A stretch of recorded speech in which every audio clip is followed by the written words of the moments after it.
बिस्मिल्लाहिर्रहमानिर्रहीम। अस्सलाम वालेकुम नाज़रीन, आप यूट्यूब चैनल देख रहे हैं। मैं इमरान ख़ान हूँ।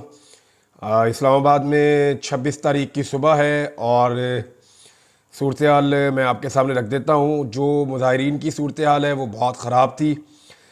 थोड़ी देर पहले हमने मनाज़र देखे कि लोग सड़कों के किनारे बैठे हुए हैं, वो दो दो दिन से जाग रहे हैं। बदतरीन शेलिंग का उन्होंने सामना किया है। पुलिस को या रेंजर्स को तो आराम करने का मौका मिलता है, वो शिफ्टों में काम करते हैं, लेकिन ये जो पाकिस्तानी है ये लगातार आ रहे हैं, इन्हें आराम करने का मौका भी नहीं मिलता। तो फजर की नमाज के बाद लोगों को सड़कों के किनारे पे शिवरिंग करते हुए, कांपते हुए, चादरों में लिपटे हुए, घंटे के लिए आराम करते हुए देखा। और उसके बाद फिर पाकिस्तान तहरीक इंसाफ रवाना हो गई कि जी हम डी चौक पहुँचेंगे। बुशरा बीबी ने कारकुनों से बात करते हुए एक बात बताई। उन्होंने कहा कि मुझे इमरान खान ने ये कहा था कि अगर मेरी अपनी वीडियो भी आ जाए तो डी चौक के अलावा कहीं और नहीं जाना। यानी ये मैं क्लैरिटी के साथ आपको, यानी उनको इतनी क्लैरिटी है कि जाना ही डी चौक में है। और इमरान खान साहब से ज़बरदस्ती अगर कोई वीडियो आ भी जाती है तो इमरान खान साहब ने खुद कहा था कि ये मेरा फैसला है, आप लोगों ने जाना डी चौक ही है, चाहे मेरी वीडियो बना के भी आपके पास कोई ले आए। तो अब वो डी चौक की तरफ जा रहे हैं। जो 26 नंबर चुंगी है वो रात को अबूर हो गई थी, जैसा कि मैंने आपको आखिरी वीलॉग में बताया कि आधी रात को कारकुनों ने उसको क्रॉस कर लिया था। और वो क्रॉस कैसे हुई, उसके बाद एक हादसा हुआ इस्लामाबाद में।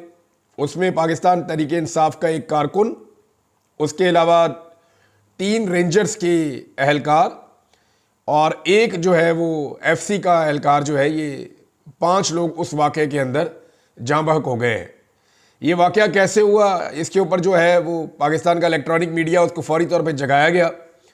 और बहुत सारे ऐसे सहाफ़ी जो पाकिस्तान तहरीक इंसाफ से बहुत नफ़रत करते हैं, उन्होंने खबर ऐसे दी कि तहरीक इंसाफ में से कोई बंदा गाड़ी लेकर आया और उसने रेंजर्स पे और पुलिस पे चढ़ा दी गाड़ी और अटैक कर दिया और इसको एक मंसूबे के तहत एक हमला करार दिया गया। एक और सहाफ़ी जो पहले पैमरा के चेयरमैन भी रहे, अफसार आलम साहब, उन्होंने कहा जी कि तोड़ फोड़ हो रही है, चीज़ों को तोड़ा जा रहा है, हमले किए जा रहे हैं, मीडिया की गाड़ियों के ऊपर अटैक किया गया है। तो यहाँ पे जो बाकी सहाफ़ी उन्होंने कंफर्म किया जी मीडिया की गाड़ियों पे बिल्कुल अटैक हुआ है और कुछ तोड़ फोड़ भी हुई है, लेकिन ये जिस जगह पे हुई है वहाँ पे पाकिस्तान तहरीक इंसाफ का कोई बंदा अभी तक पहुँचा ही नहीं है। ये जहाँ पे एहतजाज होना है बाद में, ये वहाँ हुई है। और ये नामालूम अफराद आए हैं, नकाब पहन के आए हैं, इनके हाथों में एक जैसे लोहे के रॉड थे और इन्होंने आकर ये एक्टिविटी की है। और जिन लोगों की गाड़ियाँ टूटी हैं उन्होंने खुद बताया है कि जनाब ये पाकिस्तान तहरीक इंसाफ से इन लोगों का कोई ताल्लुक नहीं है, ये कोई शरपसंद अनासर है और ये कोई फॉल्स फ्लैग किस्म की कार्रवाई कर रहे थे ताकि पाकिस्तान तहरीक इंसाफ पे डाली जा सके। देखिए, रियासत और रियासती इदारों को ये सोचना पड़ेगा कि कब तक अपनी आवाम के साथ लड़ना है। ये तो जो पॉलिटिकल पार्टी इस वक्त इक़्तिदार में है, जिनको बिठाया गया है, इनके पास मैंडेट तो है नहीं, उन्हें पता है वो बर्बाद हो जाएंगे। इस्लामाबाद के तीनों MNA जो हैं वो जाली फार्म 47 पे हैं, तो किसी के लिए भी मुमकिन है कि अपने 20-25 आदमी जो हैं वो शामिल करके शरपसंदी करवा दें या कारकुनों के पहुंचने से पहले कोई ऐसी एक्टिविटीज़ करवा दें, आग लगवा दें, कोई काम ख़राब कर दें। तो किस किस पे नज़र रखेंगे? लेकिन जो पाकिस्तान तहरीक इंसाफ के कारकुन हैं उन्हें नज़र रखनी पड़ेगी। अब ये वाक़ा जो हुआ, जो एक हादसा हुआ है जिसमें लोग जाँ बहक हुए, इसको कहा गया पाकिस्तान तहरीक इंसाफ ने अटैक किया है, लेकिन 2 वीडियोज़ ने सारी की सारी कहानी खोल कर रख दी है। मैं आपको तफसीलात इसकी बता देता हूँ। सबसे पहले आप नंबर देख लें। 3 रेंजर्स के एहलकार हैं, एक एफसी का एहलकार है, एक आम शहरी है। और ये जो आम शहरी है ये भी 6 माह पहले एफसी से रिटायर हुआ है। इस आम शहरी का जो नाम है, इसका नाम मोहम्मद इलियास है। इसके भाई का इंटरव्यू लिया मुतीउल्लाह जान साहब ने और उन्होंने इसको चलाया और उन्होंने ये सारा मामला खोला है और 2 वीडियोज़ के साथ ये सारा मामला खुल गया। हुआ ये, जो अभी तक कहानी समझ आ रही है, कि 6 नंबर चुंगी के ऊपर बड़ी ज़बरदस्त किस्म की शेलिंग हो रही थी। और ये बात अहमद फराद साहब ने और बहुत सारे वहाँ जो एहतजाज करने वाले मुजाहिरीन हैं उन्होंने ये बात बताई कि इतनी ज़्यादा शेलिंग हुई कि हमने माजी में कभी नहीं देखी। 1-1 मिनट में 20-20, 25-25 शेल जो है वो फायर किए जा रहे थे और इतनी शदीद शेलिंग में शेल ख़त्म होना शुरू हो गए। तो जब शेल ख़त्म हुए और मुजाहिरीन नहीं रुके और बहुत करीब पहुँच गए और चारों तरफ से घेरा पड़ना शुरू हुआ, तो शेल ख़त्म होने पर सिक्योरिटी फोर्सेज ने वहाँ से निकलने का फ़ैसला किया। गाड़ियाँ उनके हक़ में खड़ी थी, उनको वहाँ से निकलना था, तो फौरी तौर पे निकलने की जब कोशिश की तो इसमें फायरिंग भी की गई, लेकिन ये फायरिंग मोहसिन नकवी के गले पड़ जाएगी। उसकी वजह यह है कि इस वक्त आलमी मीडिया में हर तरफ यही खबर चल रही है और लोग इसको ट्रांसलेट करके चला रहे हैं। बैनुल-अक़वामी सतह पर इस खबर को उठाया गया है कि पाकिस्तान के वज़ीर दाखिला ने यह धमकी लगाई कि हम रेंजर्स को बुला के 5 मिनट में फायरिंग करेंगे और सारा खाली करवा देंगे। और उसके कुछ देर के बाद वहाँ पे फायरिंग हो गई और उस फायरिंग के अंदर 20 लोगों को गोलियां लग गई। वहाँ पाकिस्तान तहरीक इंसाफ के 2 कारकुनों की जो है वो शहादत भी रिपोर्ट हुई है। तो 3 कारकुन पाकिस्तान तहरीक इंसाफ के जो मीडिया रिपोर्ट्स हैं उनके मुताबिक मैं आपको बता रहा हूँ, मीडिया रिपोर्ट्स के मुताबिक 3 कारकुन पाकिस्तान तहरीक इंसाफ के शहीद हो गए हैं। और फ्रंटियर पोस्ट की रिपोर्ट है और वो ये कह रही है कि 3 कारकुन पाकिस्तान तहरीक इंसाफ के जो एहतजाज करने के लिए आए हैं वो जाँ बहक हो गए हैं और ये कन्फर्मेशन आ चुकी है। उसके बाद वहाँ से जब रेंजर ने और पुलिस ने निकलने का फैसला किया, एफसी ने निकलने का फैसला किया, तो पीछे गाड़ियाँ खड़ी थी। अब ये जो वीडियो एक नज़र आई है उसमें ये दिखाया जा रहा है कि ये गाड़ियाँ बहुत रफ्तार में वापस गई हैं, क्योंकि पीछे इस्लामाबाद और रावलपिंडी के नौजवान खड़े थे सड़कों के किनारे पे, जो काफिले के आने का इंतजार कर रहे थे। और वो कभी पत्थर मारते थे और उन्होंने सड़क के किनारे पे आगे भी लगाई हुई थी। तो ये पैनिक करते हुए निकले हैं और रास्ते में इन्होंने फायरिंग भी की है, जो फायरिंग की आवाज़ भी आ रही है। और कुछ शहरी जो है उसके अंदर बोल भी रहे हैं कि ये हम पे फायरिंग क्यों कर रहे हैं, ये कैसे फायरिंग कर सकते हैं। तो वो गाड़ियाँ इतनी रफ्तार में गई हैं और कुछ गाड़ियों ने लोगों की तरफ भी गाड़ियाँ मोड़ी हैं। इसकी बाकायदा वीडियोज़ मौजूद हैं। उस वक्त कुछ एहलकार गाड़ी में से गिरे हैं और पिछली गाड़ियां उनके ऊपर चढ़ी है। ये मुतीउल्लाह जान साहब ने रिपोर्ट किया। अब जो शहरी शहीद हुआ, जो रिटायर्ड एफसी का मुलाजिम है सफ़ीर अली, उसका भाई है, यानी जो शहीद हुआ उसका नाम है मोहम्मद इलियास, जिसकी जान चली गई। सफ़ीर अली उसका भाई है। ये शहीद होने वाला 3 रेंजर्स और 1 एफसी वाले के साथ शहीद हुआ है। यहाँ पे इस वाक़े में 5 लोग शहीद हुए। अब ये जो मोहम्मद इलियास है, इसका भाई सफ़ीर अली कहता है जी मैं मौके पे मौजूद था, हम लोग सामने वाली तरफ खड़े होकर देख रहे थे कि क्या हो रहा है और हम पाकिस्तान तहरीक इंसाफ के एहतजाज को सपोर्ट कर रहे थे। इतने में ये गाड़ियाँ बहुत तेज़ी से भागी, इनके पास शेल ख़त्म हो गए थे और ये वहाँ से निकले हैं और ये बहुत तेज़ी से लोगों के ऊपर गाड़ियाँ चढ़ गई हैं। जब उनसे पूछा गया तो आपको कैसे पता किन की गाड़ियाँ हैं, तो उन्होंने कहा जी कि वो बाकायदा नज़र आ रही थी कि वो सिक्योरिटी फोर्सेज की गाड़ियाँ, उनके ऊपर उनके वो लिखे हुए थे, वो रेंजर्स की और पुलिस की गाड़ियाँ थी। और उनका भाई जो है वो इस वाक़े के अंदर ज़िंदा नहीं बचा, वो चले गए पुलिस स्टेशन।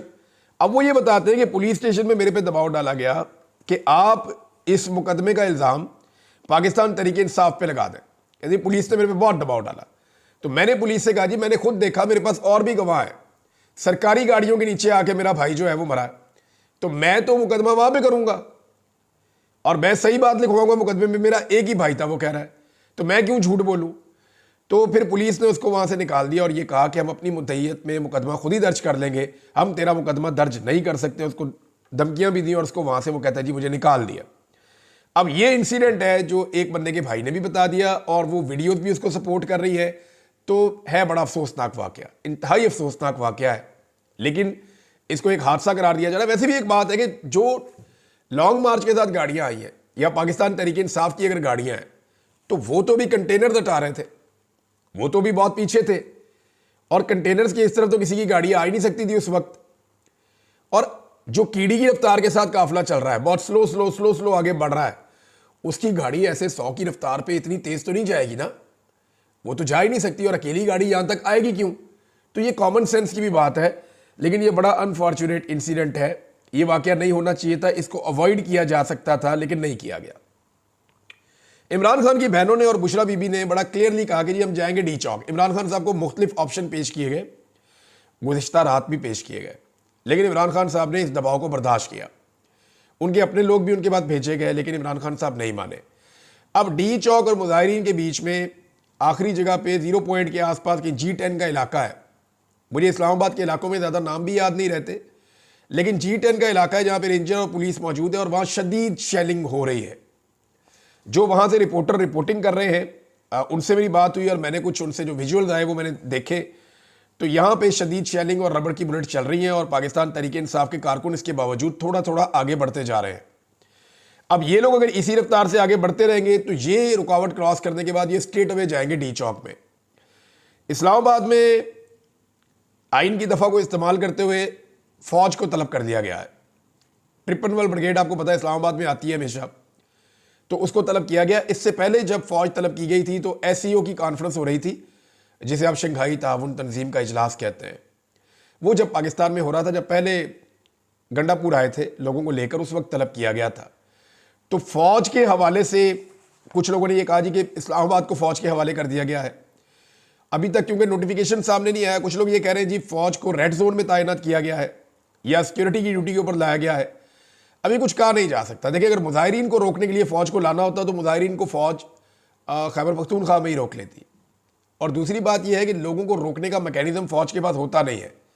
फौज के पास हथियार है, वो उससे मार सकते हैं, उनके पास डंडा वंडा नहीं होता, फौज के पास वाटर कैनन भी नहीं होता, फौज की ये आंसू गैस की शेलिंग करने की भी उनकी कैपेसिटी या उनकी ट्रेनिंग नहीं है। वो तो हथियार के साथ लड़ सकते हैं, या उनको रेस्क्यू करना आता है, सिक्योरिटी करनी आती है, या वो हथियार के साथ लड़ सकते हैं। तो वो एक प्रोफेशनल मिलिट्री है, वो इस काम के लिए नहीं है, इसलिए इससे पहले उनको कभी इस्तेमाल नहीं किया गया इस काम के लिए, रास्ते में भी नहीं किया गया। तो जहाँ तक मेरी अंडरस्टैंडिंग है वो ये है कि इस्लामाबाद में जो हसास इलाके हैं या इमारतें हैं या रेड जोन है, उसके तहफ़्फ़ुज़ के लिए गालिबन फ़ौज को बुलाया गया है और वो उसका इंतज़ाम संभालेगी। पब्लिक के सामने फ़ौज को मुझे नहीं लगता किया जाएगा। हालांकि ये इस हुकूमत की बड़ी ख्वाहिश हो सकती है, हुकूमत ये कोशिश कर सकती है, उनकी ये ख्वाहिश हो सकती है कि मुजाहिरीन को फ़ौज के मद्दे मुकाबिल लाया जाए या फ़ौज को मुजाहिरीन के मद्दे मुकाबिल लाया जाए, दोनों एक ही बात है। लेकिन ये माजी में कभी हुआ नहीं और ऐसी बेवकूफ़ी कभी किसी ने की नहीं। लेकिन इस हुकूमत से आप कोई भी तवक्को इसलिए कर सकते हैं कि इनका सारा कुछ ही दाव पे लगा हुआ है। यानी इनको इस बात का आइडिया है कि दोबारा इलेक्शन जीत कर नहीं आएंगे, कम से कम 2 टर्न्योर तक तो 1-2 टर्न्योर तक तो नहीं आ सकते, जितनी इन्होंने गंद मार दिया पाकिस्तान की आवाम के साथ। पंजाब के अंदर लोग अब इनसे नफरत कर रहे हैं जितना इन्होंने जुल्म और जबर कर दिया है। तो PMLN का तो सारा कुछ ही दाव के ऊपर लग गया है। बुशरा बीबी ने अपने मुंह से कहा, कुछ साजिशी लोग ये कह रहे हैं और पार्टी के अंदर भी ऐसे लोग हैं कि इस्लामाबाद के बाहर धरना दे देते हैं, इस्लामाबाद से बाहर बैठ जाते हैं, इंतज़ार करते हैं। लेकिन बुशरा बीबी ने इस आइडिया को रद्द किया है, वो डी चौक में ही जाना चाहती हैं। उसका एक बड़ा सिग्निफिकेंस है। सबसे मेन चीज़ ये है कि इसको एक ज़िद के तौर पे बनाया गया डी चौक को। इस वक्त का जो पूरा निज़ाम है वो ये कह रहा है डी चौक में हम नहीं आने देंगे। इमरान खान ने जेल में बैठ के कहा कि डी चौक में हमने पहुंचना है। अब निज़ाम ने ज़िद लगाई हुई है कि जेल में बैठा हुआ एक आदमी, उसकी क्या औकात है कि वो कहे और सारे लोग डी चौक में पहुंच जाए। तो डी चौक की एक सिंबॉलिक हैसियत बहुत बड़ी है। अगर पाकिस्तान तहरीक इंसाफ के कारकुन डी चौक में पहुंचते हैं और वहां पे इकट्ठे हो जाते हैं तो इसका मतलब है पूरा पाकिस्तान फिर निकलेगा, लोगों का हौसला बुलंद हो जाएगा, लोगों की जुर्रत बढ़ जाएगी, लोग फिर चैलेंज करके निकलेंगे और बाकी लोग भी आएंगे। इस वक्त जो सूरत हाल है पंजाब की वो मैं आपको बता देता हूं। पंजाब से आने वाले काफिले अभी भी रास्ते में हैं, मजीद लोग भी निकल रहे हैं। इस्लामाबाद को टच किया है कुछ काफिलों ने, और ये जो ताज़ा दम लोग आ रहे हैं पंजाब से, ये भी इस एहतजाज का अब हिस्सा बन जाएंगे। रात को पंजाब के काफिले मुख्तलिफ जगहों पर रुके थे, अब वो आगे बढ़ रहे हैं और आहिस्ता आहिस्ता पंजाब के शहरी भी इस एहतजाज का हिस्सा बनते जा रहे हैं। मुझे लगता है ये टेस्ट मैच है, ये भी चलेगा।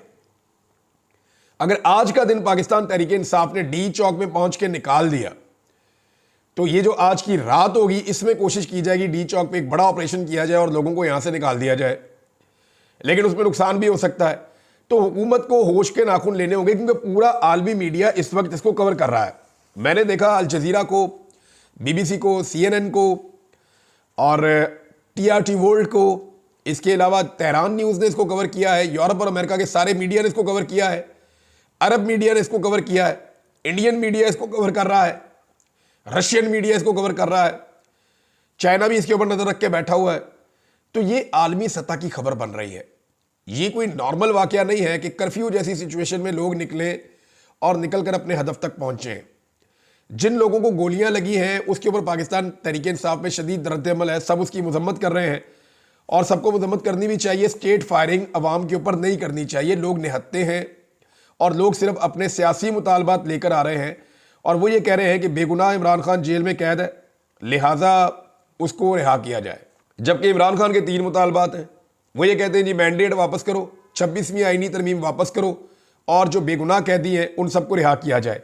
अलीमा खान ने कहा कि जी सिर्फ इमरान खान को नहीं, हमने बाकी सारे बेगुनाह कैदी जितने भी हैं उन सबको भी रिहा करवाना है और उनको रिहाई करवाए बगैर हम वापस नहीं जाएंगे। और एक बात जो पाकिस्तान तहरीक इंसाफ अब कह रही है और बार बार कह रही है कि अगर अब मुज़ाकरात होंगे तो इमरान खान की रिहाई के बाद होंगे। अब आज के दिन में इमरान खान साहब के रावलपिंडी वाला केस लगा हुआ है, अगर वहां पे इमरान खान साहब का मजीद रिमांड नहीं होता तो फिर आप चीज़ों को समझना शुरू करेंगे अब किस तरफ जाएंगी। और कल जो है वो लाहौर में इमरान खान साहब की 8 केसेस में जमानत लगी हुई है। अगर वहां पे इमरान खान साहब की बेल हो जाती है तो फिर आपको आइडिया हो जाना चाहिए कि निज़ाम ये समझ गया है कि इस आदमी को मजीद अंदर रखना निज़ाम के बस की बात नहीं है। यानी अगर ये एहतजाज ना होता तो मैं आई एम 100% श्योर कि पाकिस्तान तहरीक इंसाफ इस लेवल का एहतजाज ना करती तो कभी भी ये निज़ाम इमरान खान को जेल से बाहर नहीं आने देता। वजह यह है कि इस निज़ाम को इमरान खान के जेल से बाहर आने की सूरत में एक बहुत बड़ी शिकस्त नजर आ रही है जो इनके सर्वाइवल के लिए भी मुश्किल हो सकता है। लिहाजा इमरान खान साहब के बाहर आने का ये जो रास्ता है ये पाकिस्तान तहरीक इंसाफ की एक तरह से मजबूरी भी है।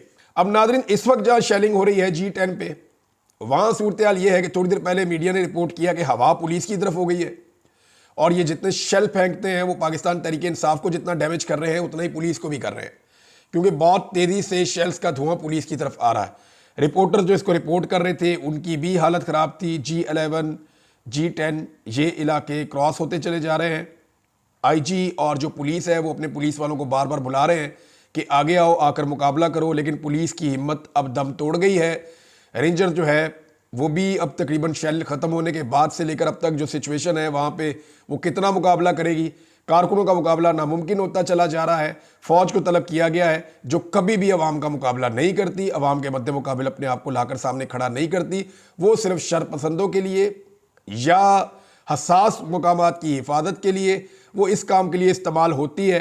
अभी मैं कुछ कह नहीं सकता कि ये क्या करेंगे, लेकिन एक्चुअली वो इसी काम के लिए इस्तेमाल होती है। नाज़रीन, अमेरिका से ज़ुल्म खलीलदाद का एक और स्टेटमेंट आया। ये ट्रंप की टीम का हिस्सा है और ट्रंप के साथी हैं। वो ये कह रहे हैं कि shooting civilians for peacefully expressing there will disgraceful. वो मजम्मत कर रहे हैं जी कि जो ये फायरिंग की गई है सिविलियंस के ऊपर जो अपने एहतजाज कर रहे हैं अपने हकूक़ के लिए, ये ठीक नहीं है।